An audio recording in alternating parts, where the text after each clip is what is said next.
लाएंगे अखिलेश इस बार पीढ़ी सरकार, लाएंगे अखिलेश इस बार पीढ़ी सरकार। हमारे माननीय राष्ट्रीय अध्यक्ष जी को विचारों को, समाजवादी पार्टी को विचार को मानते हुए हमारे पार्टी में आए और माननीय राष्ट्रीय अध्यक्ष जी को विचारधारा को और उनका सारे आंदोलन को देखते हुए जुटे। और मैं सभी को आह्वान करता हूं कि समाजवादी पार्टी में सदस्यता ग्रहण करके मजबूत करें। जय समाजवाद, जय अखिलेश। आइए समाजवाद से जुड़िए, समाजवादी बनिए। बीजेपी के प्रदेश महामंत्री और राज्यसभा सांसद प्रदीप वर्मा ने जातीय जनगणना को केंद्र की नरेंद्र मोदी सरकार की बड़ी उपलब्धि बताया है। प्रदीप वर्मा ने कांग्रेस पर आरोप लगाया है कि कांग्रेस ने अब तक जातीय जनगणना पर कोई ध्यान नहीं दिया।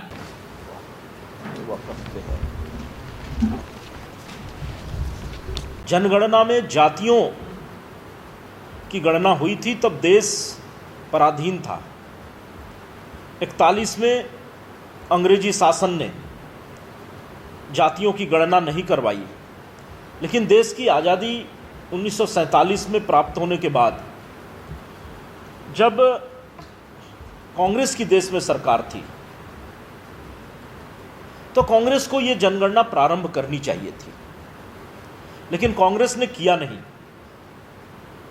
उल्टे तत्कालीन प्रधानमंत्री जवाहरलाल नेहरू जी ने तो राज्यों को पत्र लिख करके कहा कि जातियों का आकलन करना और जाति के आधार पर आरक्षण देना इस देश को बहुत नुकसान पहुंचाएगा। तो इस प्रकार की भावना कांग्रेस की थी और अब जाकर के आदरणीय प्रधानमंत्री जी के नेतृत्व में फिर से राष्ट्रीय जनगणना में जातियों की गणना करने का जो निर्णय लिया गया है वो एक ऐतिहासिक और मील का पत्थर साबित होने वाला कदम है। 2047 तक भारत को एक विकसित राज्य बनाने का जो सपना प्रधानमंत्री जी ने देखा है और उनके साथ कदम से कदम मिलाकर के पूरा देश चल पड़ा है, वो लक्ष्य प्राप्त करने में ये निर्णय ऐतिहासिक साबित होगा। कांग्रेस लगातार वंचित और पिछड़े समाज के कल्याण के लिए कार्य करने में आनाकानी करती रही। काका कालेलकर समिति ने जो रिपोर्ट प्रस्तुत की थी इस देश के पिछड़े वर्ग के उत्थान के लिए, उसकी अनुशंसाओं को लागू करने में भी कांग्रेस हमेशा आनाकानी करती रही। पिछड़ा आयोग नहीं बनाया। आदरणीय प्रधानमंत्री जी ने पिछड़ा आयोग को बना करके उसको संवैधानिक मान्यता प्रदान की। 1977 में जब जनता पार्टी की सरकार बनी और भारतीय जनता पार्टी जो उस समय भारतीय जनसंघ के रूप में जानी जाती थी वो उस सरकार में शामिल थी, तो मंडल कमीशन बना करके इस देश के पिछड़े और वंचित वर्ग के उत्थान के लिए एक बड़ा कदम उठाया गया। हाशिए पर अवस्थित जो समुदाय हैं उसके उत्थान के लिए ये जातियों की गणना एक क्रांतिकारी कदम साबित होने वाली है। आप कई समूह ऐसे हैं जो संख्या में बहुत कम हैं और उचित प्रतिनिधित्व के अभाव में उचित अवसर न मिल पाने के कारण वो लगातार पिछड़ते जा रहे हैं। ऐसे समूहों की क्षेत्रवार गणना करके और उस क्षेत्र में उनके लिए योजना बनाई जा सकेगी,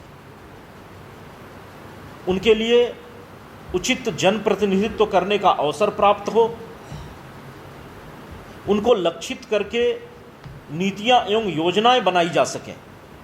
इस दिशा में ये एक ऐतिहासिक कदम साबित होगा।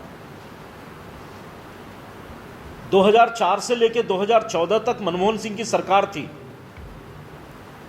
तमाम अनुशंसाओं के बाद भी उस 10 वर्षों में कांग्रेस ने जातिगत जनगणना एवं पिछड़ा वर्ग के कल्याण के लिए किसी भी अनुशंसा पे कोई निर्णय नहीं लिया, बराबर टाल मटोल की नीति से कार्य करती रही। और अब जब प्रधानमंत्री जी ने एक ऐतिहासिक निर्णय लिया है तो श्रेय लेने की एक होड़ सी मच गई है।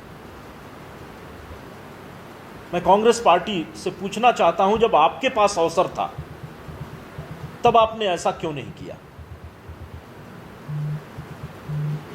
हां, राजनीतिक लाभ लेने के लिए जरूर कुछ राज्यों में इन्होंने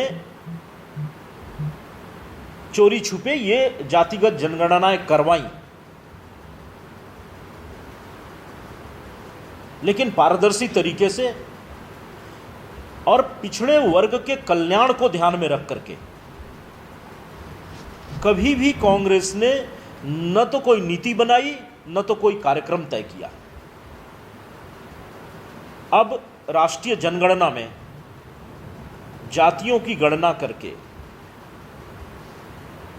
पूरे देश का एक डाटा कलेक्शन करते हुए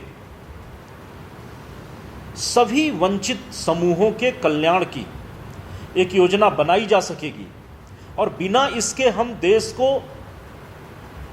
विकसित देश के रूप में 2047 तक खड़ा करने का जो सपना है उसे पूरा नहीं कर सकते हैं। आदिवासी समाज के संघर्ष की कहानी। बंजो ओनरे बंजा ओनरे आनरे ओनरे बंजा। हमारी भी तमन्ना है कि तू डॉक्टर बन के हम सब गांव वालन की सेवा करे। क्या तुम्हें झारखंड के सभी सिनेमा घरों में 22 फरवरी से चाहे कुछ भी हो जाए, ये गांव हमारा, ये गली हमारी, ये कस्बा हमारा, ये काम हमारा। जातिवाद को हमें घर घर में फैलाना है। आज के बाद इन जैसा कोई भी आया तो उसका यही अंजाम होगा। It's not a question of good and bad. It's a question of win and defeat. ये धरती हमारी।